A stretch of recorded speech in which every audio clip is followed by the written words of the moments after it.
Ya, bismillahirrahmanirrahim. Assalamualaikum warahmatullahi wabarakatuh. Selamat malam teman-teman sekalian. Alhamdulillah, puji syukur kehadirat Allah SWT. Hari ini kita bisa dapat dipertemukan di daurah Tafsir Ijmali juz ke-8. Dan juga salawat dan salam kita panjatkan ke baginda Nabi Muhammad SAW dan para sahabatnya serta keluarganya. Kembali lagi kita bisa dipertemukan. Alhamdulillah, mungkin setelah melakukan sholat tarawih, kita disemangatkan kembali dengan pembahasan tafsir yang akan diisi oleh Ustadz Nur Fajri Ramadan. Tanpa berlama-lama, saya sarankan untuk tidak mengaktifkan video maupun suara, kecuali jika diminta, dan juga jikalau ada pertanyaan boleh langsung di-drop di kolom komentar. Nah, dengan begitu saya langsung oper ke Ustadz Nur Fajri. Apakah bisa bersuara dan bisa share screen, Ustadz?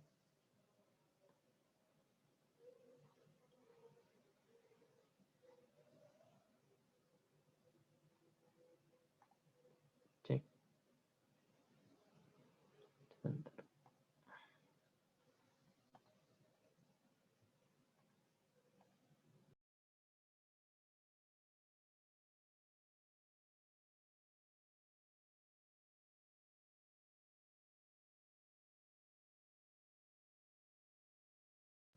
Oke.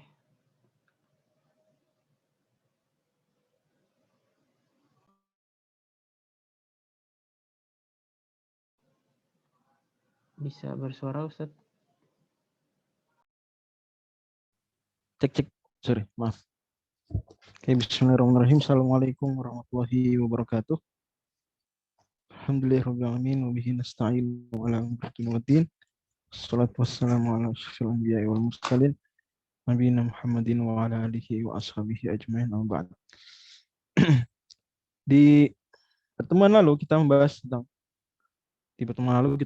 juz 7, dan juz 7 sebagian besarnya berada di surat Al-An'am, di mana surat Al-An'am, apa tema besar surat Al-An'am?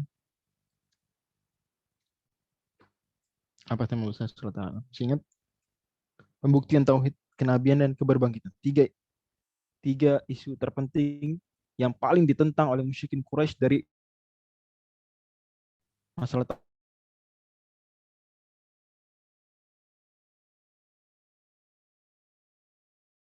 rububiyahan. Berarti hanya dialah yang layak untuk diberikan hak-hak keilahiyahan.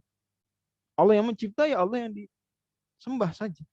Jangan Allah yang mencipta, ternyata yang lain juga disembah. Saya baru ingat belum nyalakan video.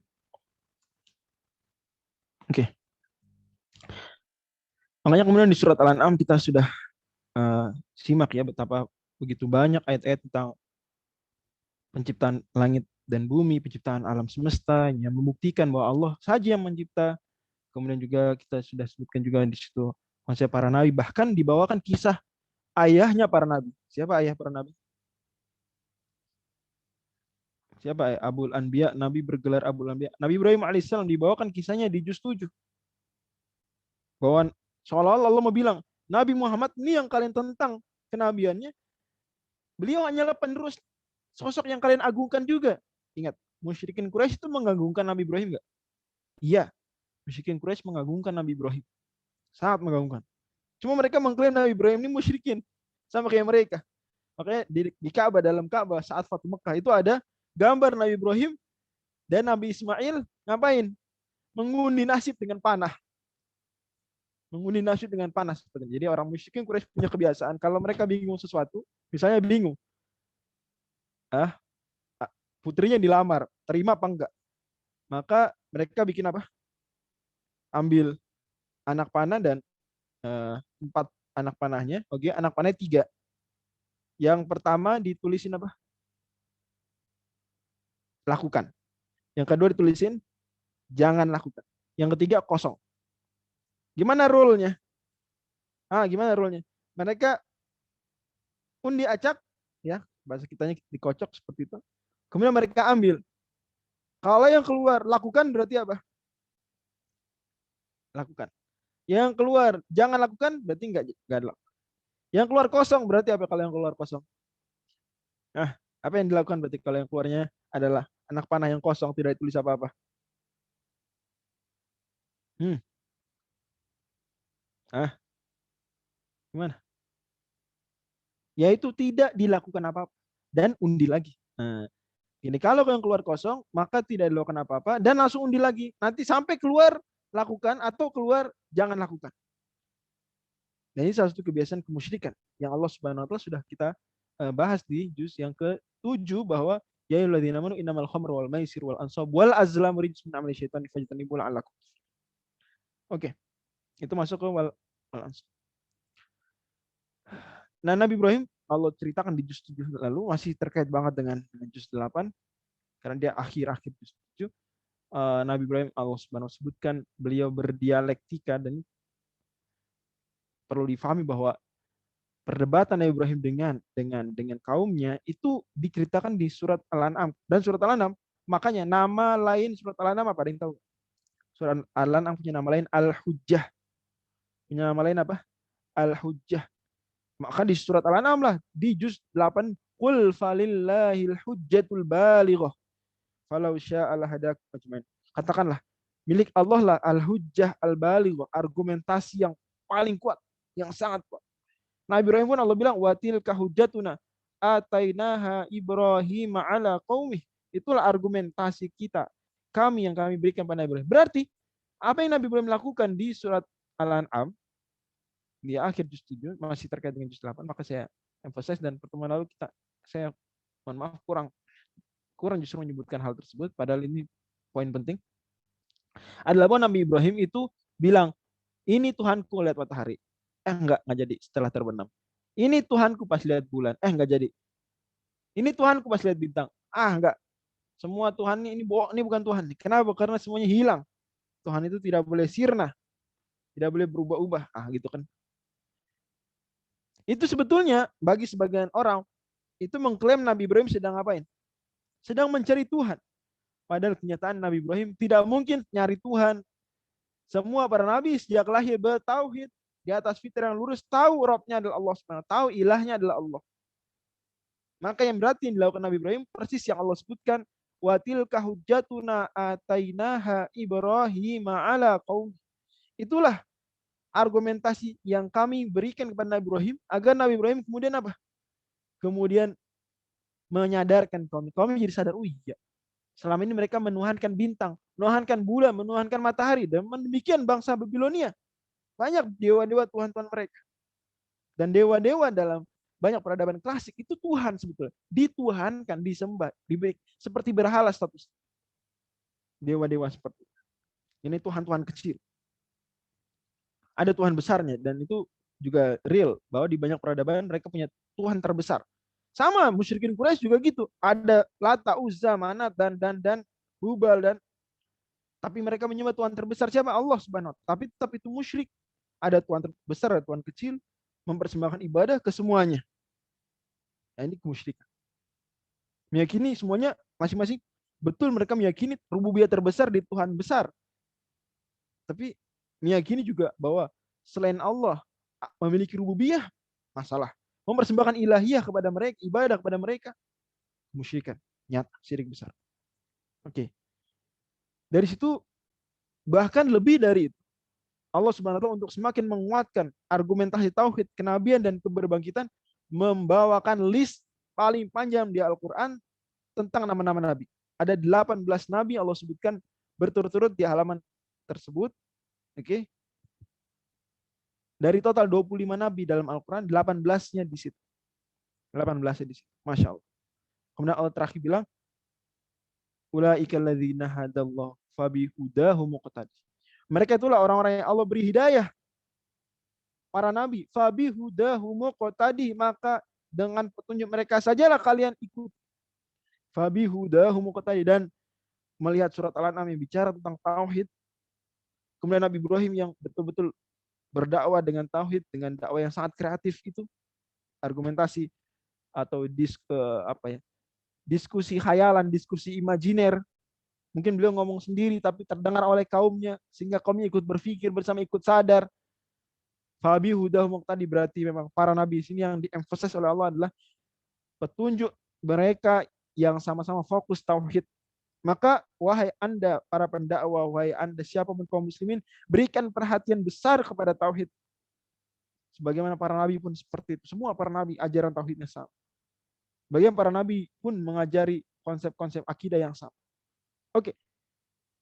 Tidak heran nanti di surat Al-A'raf masih konsepnya tentang tauhid.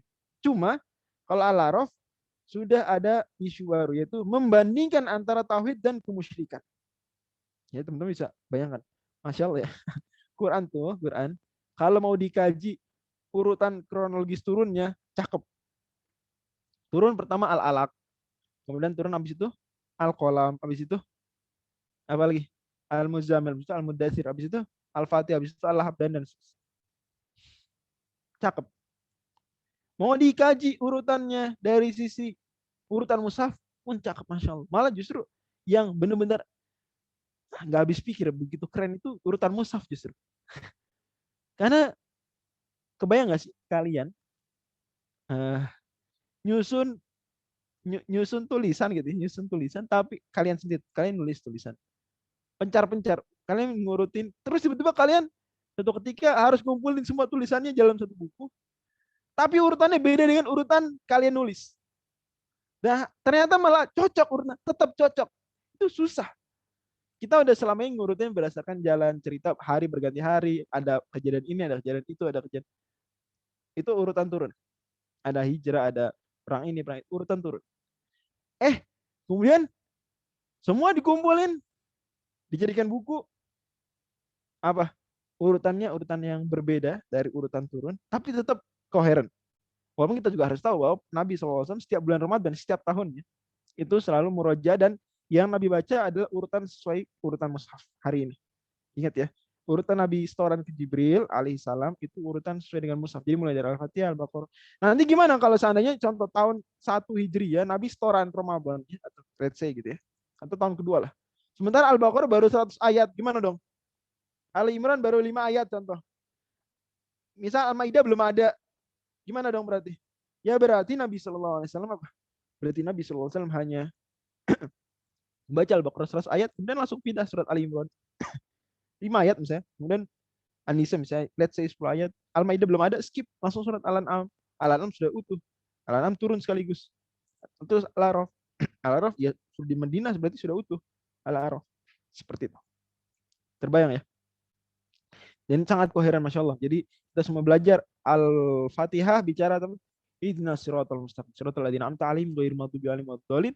Kemudian surat Al-Baqarah sampai surat Al-Maidah bicara tentang al-maghdubi 'alaihim dan ad-dallun, di mana stres sudah kita bahas, stressing Al-Baqarah kepada Yahudi, Al-Maidah kepada Nasrani, An-Nisa kepada Yahudi lagi, Al-Maidah kepada Nasrani lagi. Surat 6 dan surat 7, surat Al-An'am dan surat Al-A'raf pada musyrikin Quraisy. Pada musyrikin, keduanya surat Makkiyah. Nanti Al-Anfal dan At-Taubah fokusnya pada munafikin, pada orang-orang munafik. Masya Allah, luar biasa. Jadi surat Al-An'am seperti permulaan argumen-argumen. Oke, surat Al-A'raf komparasi kemudian. Dan di dalam surat Al-A'raf baru Allah menyebutkan ada azab-azab terhadap orang yang tidak bertauhid.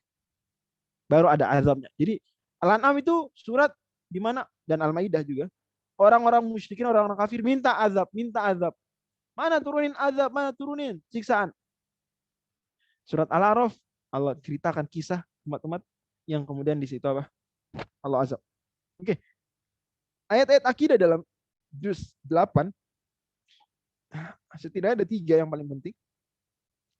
Yaitu yang pertama adalah larangan berhujah dengan takdir dalam dosa, di mana orang-orang musyrikin ketika ditegur, kenapa malah musyrik, maka mereka mengatakan saya qulu ladzina asyraku law sya'allahu ma asyrokna wala abauna wala harramna min dunihi wala harramna min syai'. Kalau seandainya Allah mau, kata mereka, Allah berkehendak, niscaya apa?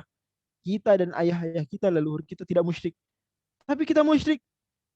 Berarti Tuhan menghendaki, berarti boleh dong. Ini argumen. Sayangnya argumen ini ternyata sampai zaman modern masih dipakai oleh sebagian orang yang pendek akal. Mereka berargumentasi dengan sesuatu yang ada di lapangan untuk pembolehan. Quraisy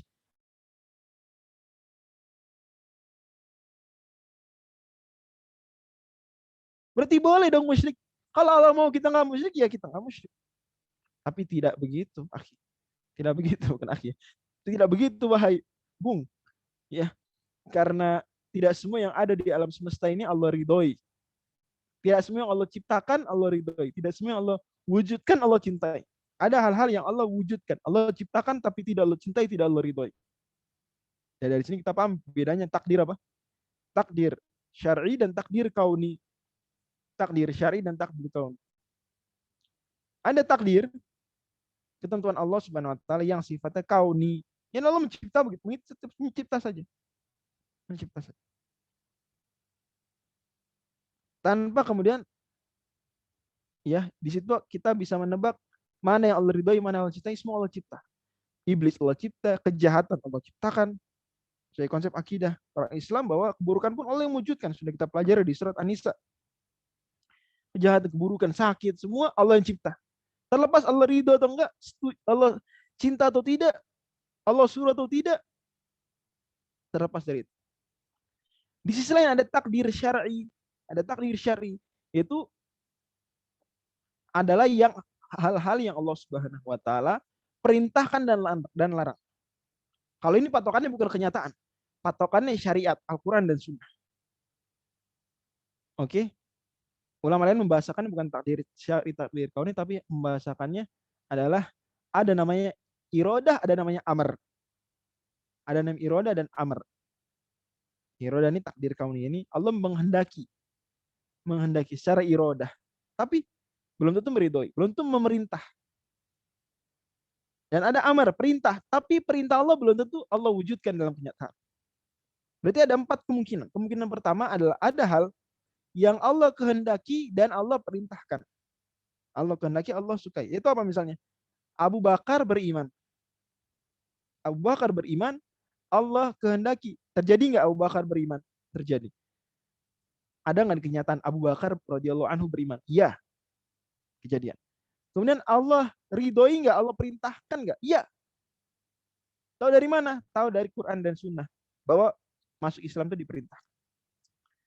Kemungkinan kedua adalah yang Allah Subhanahu wa taala kehendaki, irodah, yes, tapi amr coret, tidak. Allah tidak perintahkan. Allah kehendaki tapi tidak Allah perintahkan. Tidak Allah ridhoi. Contohnya Abu Lahab beriman. Abu Lahab kafir, Abu Lahab kafir. Abu Lahab kafir. Abu Lahab kafir, kasus kedua. Allah kehendaki, makanya terjadi. Tahu dari mana Allah kehendaki? Buktinya kejadian. Buktinya terjadi di dunia nyata. Abu Lahab kafir. Tapi Allah tidak perintahkan, Allah tidak sukai, tidak ridhoi. Apa buktinya? Patokannya dari mana? Tahu dari mana?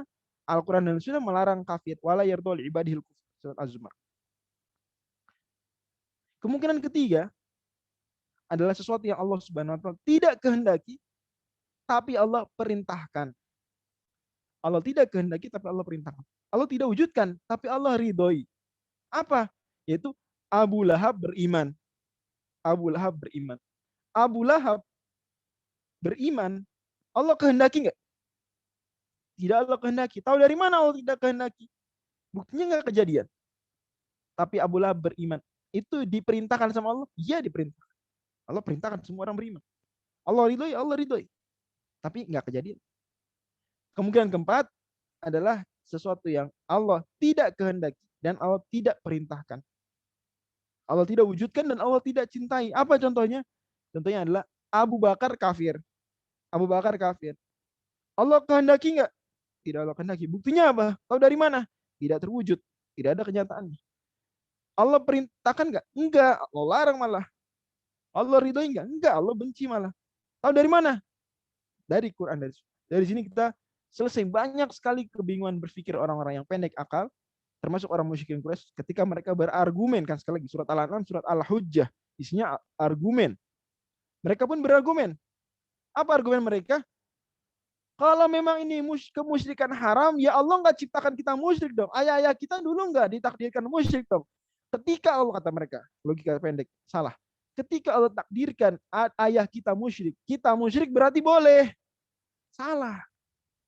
Karena tidak semua yang Allah takdirkan itu Allah ridhoi, Allah perintah. Dari sini para ulama bikin kaidah, tidak boleh berargumen berhujjah dengan takdir dalam dosa. Bro, Kok kamu mabok? Takdir Allah, bre. Nggak boleh. Sis, kenapa nggak pakai jilbab? Takdir Allah, sis. Takdir Allah, ukhti. Nggak boleh. Tidak boleh berargumen dengan takdir dalam hal dosa. Takdir bukan untuk membela diri dan melegitimasi suatu dosa, tidak boleh. Takdir untuk menyemangati. Takdir untuk kita kemudian semakin beramal soleh. Tapi kita tahu dari mana? Kita bilang ke mereka, tahu dari mana Anda bahwa Allah menakdirkan Anda berdosa? Kenapa enggak Anda mengkhayalkan Allah menakdirkan Anda berbuat baik sebelumnya? Sehingga Anda memilih kemudian jalan berbuat baik. Kenapa Anda membayangkan diri Anda ketika ada pilihan dosa dan amal soleh, Anda pilih dosa dengan membayangkan Allah takdirkan dosa? Oke. Kemudian poin kedua dari masalah akidah adalah al-wasayal asyar, konsep al-wasayal atau dasatitah atau Ten Commandments. Dan ini ada di Taurat, ada di Injil, dan ada di Al-Quran. Tapi teman-teman jangan pernah bilang gini, kok beda dikit dengan Taurat dengan Injil? Salah dong, enggak gitu. Karena memang jangankan dengan Al-Quran. Ten Commandments versi Taurat dan zaman Nabi Musa alaihissalam dan Ten Commandments dasatita zaman Nabi Isa itu aja beda. Jadi wajar beda. Angka tetap 10, poin-poin itu poin-poin terpenting, tapi ada perbedaan, it's fine. Di Al-Quran juga seperti apa saja al-wasal asyar, qul ta'alu atlu ma harrama rabbukum 'alaikum alla tusyriku bihi syai'a. Yang pertama larangan musyrik. Wabil walidaini ihsana. Yang kedua, perintah untuk berbakti kepada orang tua.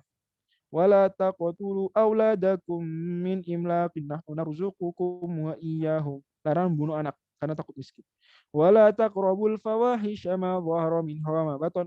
Larangan berbuat asusila. Wala taqtulun, udah berapa tuh? 4.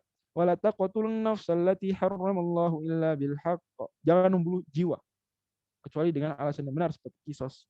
Ya. Dzalikum wasaqum bihi la'allakum taqilun. 5. Ayat berikutnya 152.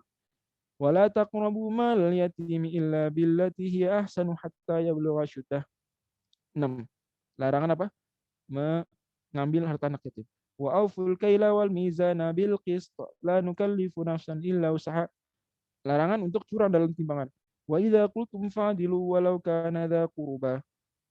8. Perintah untuk berkata yang adil, yang fair meskipun pada kerabat sendiri. Tidak boleh nepotisme seperti itu. Wa bi ahdillahi aufu. Dan yang ke-9 adalah menunaikan janji dengan Allah. Dzalikum wasaqum bihi la'allakum tadzakkarun. Ada 9. Terakhir ayat 153, wasiat ke-10. Titah ke-10. Wa anna hadza sirati mustaqiman fattabi'uhu wa la tattabi'us subula fatafarraqa bikum an sabilih. Larangan berpecah belah dalam agama. Untuk justru kita harus bersatu. Dzalikum wasaqum bihi la'allakum tattaqun. Kemudian surat ini juga bicara konsep pahala. Di ayat 160 surat Al-An'am, man jaa bil hasanati falahu asyru amsalih. Siapa yang datang bawa kebaikan maka dibalas 10 kali lipat. Wa man jaa bis sayyati fala yujza illa mithlaha wa hum la yudhlamun. Dan siapa datang keburukan, melakukan keburukan maka hanya dibalas semisal. Qul innani hadani rabbi ila siratim mustaqim dinan qiyaman millata Ibrahim hanif. Allah tegaskan lagi konsep mengikuti Nabi Ibrahim. Kalau memang kalian orang musyrikin mengklaim mengikuti Nabi Ibrahim, kok nggak bertauhid, kok malah musyrik? Nabi Ibrahim itu bertauhid, wa makana minal musyrikin hanifan. Oke, kemudian isu fikih ada nggak di surat Al-An'am? Sedikit. Itu pun konsep umum. Oke, sudah saya singgung sedikit. Apalagi surat Al-Araf juga sedikit. Ini surat Makkiyah begitu ciri khasnya. Beda dengan Al-Baqarah yang masya Allah komplit, semua bab fikih ada.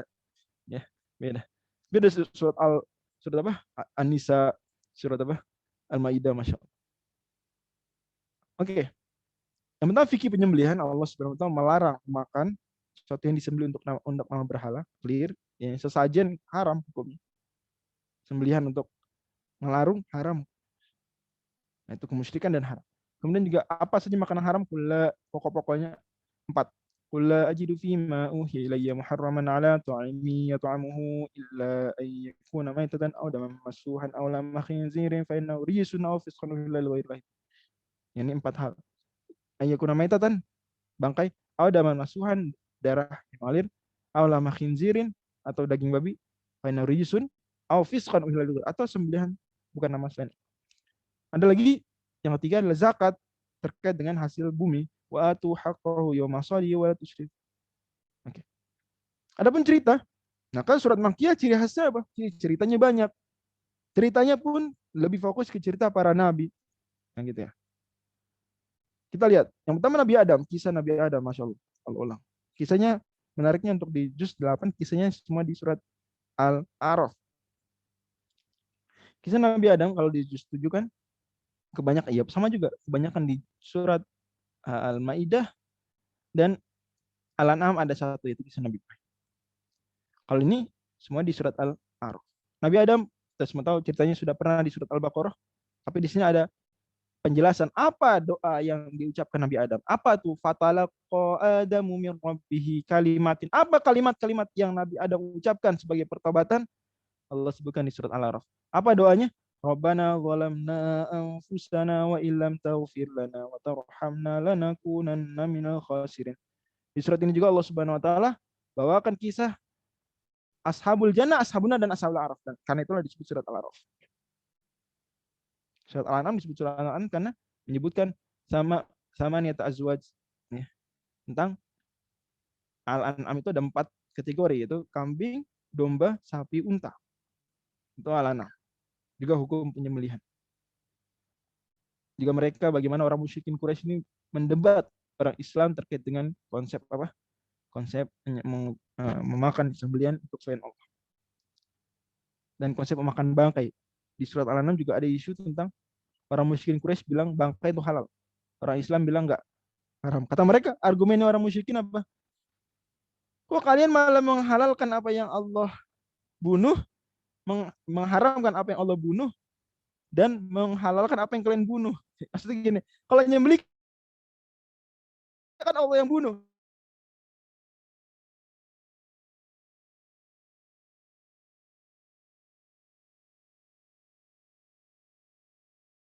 Membunuh bangkai, melarang makan bangkai. Selesai. Itu argumen paling sederhana. Maka Allah wa inna syayatina la yuhuna ila awliyaihim yujadilukum. Juz 8. Sungguh setan-setan dari kalangan manusia dan jin membisikkan kepada wali-wali mereka, teman-teman mereka, liujadilukum, untuk mendebat kalian, mengajak kalian beradu hujjah. Surat Al-Hujjah. Oke. Juga di sana ada ayat wa kadzalika ja'alna likulli qaryatin likulli nabiyyin aduan syayatinal insi wal jin yuhi ba'dhum ila ba'dhin zukhrufal, bahwa jin dan manusia yang jahat itu sama-sama apa? Saling bisik-bisikan, zukhrufal qawli ghurura, kata-kata yang menipu, slogan-slogan yang menipu. Di surat Al-A'raf, Allah Subhanahu wa taala, kenapa sebut surat Al-A'raf? Adalah karena di dalamnya ada kisah A'raf, yaitu orang surga dan orang neraka saling diskusi.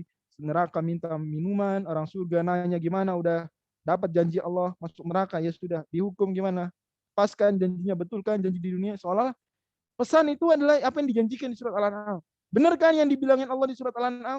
Benar kan? Udah gini, udah ketemu belum janji Allah? Nah, kemudian di antara mereka ada Al-A'raf. Itu orang-orang yang istawat hasanatuhum wa sayyi'atuhum. Seri, seimbang, sama banyak pahala mereka dan dosa mereka. Maka mereka ditempatkan di Araf, bukan di surga, bukan di neraka. Kemudian mereka doa, ya Allah, kita nggak mau masuk neraka, kita pengen masuk surga. Maka akhirnya Allah masukkan ke dalam surga. Jadi pada akhirnya Ashabul Araf masuk surga juga dengan kemurahan Allah Subhanahu. Kemudian Allah bawakan kisah para nabi, nabi-nabi yang sering Allah nanti akan di Al-Quran seluruhnya nanti akan sering Allah ulang-ulang urutannya. Nabi Nuh, Nabi Hud, Nabi Saleh, Nabi Lut, Nabi Syuaib, ini sering diulang-ulang. Nabi-nabi yang menjadi contoh bagaimana ketika mereka berdakwah tauhid. Nabi Nuh berdakwah tauhid, Nabi Hud, Nabi Saleh, Nabi Lut, Nabi Syuaib berdakwah tauhid. Dan juga berdakwah selain tauhid pada isu-isu yang mereka menjadi masalah terbesar bangsanya, kaumnya. Makanya kita bisa lihat Nabi Syuaib mendakwahkan supaya tidak curang dalam timbangan, Nabi Lut mendakwahkan supaya jangan LGBT, Nabi Hud dan seperti itu semuanya. Ada tauhid tapi utama, tauhid awalan wa akhir. Tauhid pertama, tauhid terakhir, sebagaimana tadi sudah disinggung.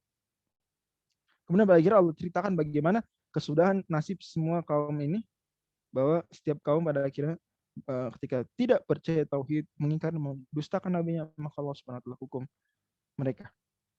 Dan Allah Subhanahu wa taala menutup setiap kisah ini dengan kemudian memberikan kesadaran kepada Quraisy, kalian mau kayak gitu? Kalian mau kayak gitu? Kalian minta azab tuh kayak gitu tuh, azab. Masih mau minta azab, masih mau musyrik, masih mau menentang Nabi Muhammad sallallahu alaihi wasallam. Dan lebih dari itu di surat Al-An'am, surat Al-Araf Allah Subhanahu wa taala paparkan cukup detail bagaimana trik iblis menggoda manusia di kisah Nabi Adam. Jadi seolah-olah Allah mau bilang bahwa pada akhirnya kemusyrikan-kemusyrikan yang dilakukan kaum-kaum tersebut adalah hasil godaan iblis. Kalau di surat Al-An'am godaan dengan argumen, sama di surat Al-Araf Allah sebutkan bagaimana iblis berargumen menipu Adam. Yang mengatakan bahwa Adam itu adalah pohon yang bisa mengekalkan kamu. Manahakum rabbukum an tilkuma syajarati illa an takuna malakain aw takuna minal khalidin. Sebenarnya Allah tuh ngelarang kamu cuma biar kamu nggak jadi malaikat atau kamu nggak jadi kekal aja. Apa-apa makan, argumen. Itulah penjelasan dari surat Al-Baqarah, fa'azallahuma syaitanu anha. Di surat Al-Araf lebih clear bagaimana. Kemudian di antara godaan iblis adalah membuat manusia tidak berpakaian karenanya setelah makan buah terlarang tersebut, forbidden fruit, Nabi Adam dan Siti Hawa alaihissalam kemudian tersingkap pakaiannya, kemudian mereka menutupi diri mereka dengan miwarakil jannah, daun-daun surga. Berarti di sini salah satu tipu daya iblis adalah membuat kita buka aurat, membuat ikhwan atau akhwat tidak menutup auratnya, tidak menjaga pandangannya. Itu salah satu pintu terbesar setan kemudian masuk. Makanya Allah SWT firmankan, ya Bani Adam di surat ini, khudhu zinatakum, ambil pakaian kalian. Inda kulli masjidin wa kulu washrabu wa la tusrifu. Kemudian juga di antara tipu daya setan adalah membuat kita berlebihan dalam makan dan minum. Di sini juga Allah bilang, la yaftinannakum syaitan, jangan sampai setan itu membuat kalian tergoda lagi seperti kama akhraja abawaikum, seperti iblis telah mengeluarkan ayah bunda kalian dari surga. Wallahu a'lam, itu yang bisa kita kaji dari juz 8. Semoga memberikan tambahan ilmu dan menjadi tambahan amal buat kita, dan selamat terus untuk semangat tilawah, semangat murojaah. Jangan sampai terlewat hari tanpa Al-Quran, dan usahakan minimal banget 1 hari 1 juz agar kita bisa khatam selama sebulan ini. Assalamualaikum warahmatullahi wabarakatuh.